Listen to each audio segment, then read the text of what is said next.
Let's bring in NBC News Justice correspondent Pete Williams. Pete, obstruction of justice carries a lot of meaning, but to the civilian non-lawyer, it means stopping the wheels of justice from coming at you using your power to do it. What do you mean? What is it technically? Sure, what is it legally? I think you just said a moment ago that life is complicated, and this is complicated too. And I've talked to several federal prosecutors, and not surprisingly, they have different notions about whether the bare bones of what we know here would constitute obstruction of justice.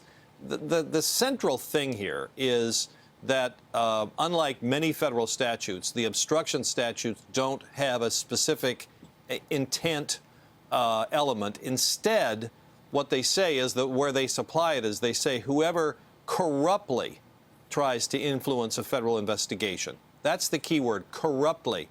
It doesn't mean in the usual context of doing something if someone pays you. It means with bad intent, with evil intent, with the intent to derail an investigation.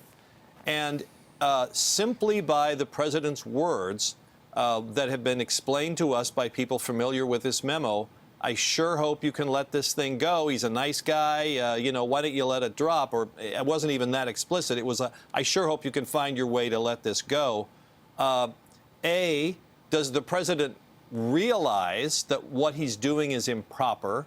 Does he realize the import of what his words are? Was he actually trying to get the FBI to stop the investigation? That much seems true. But was he doing it corruptly? Was he doing it with evil intent?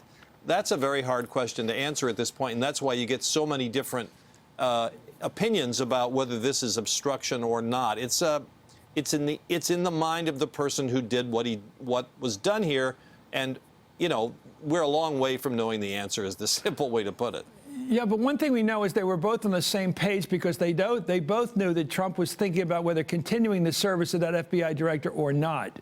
And in that context, when he checks him out on something like, are you going to help out my friend or not, couldn't that be seen as a test?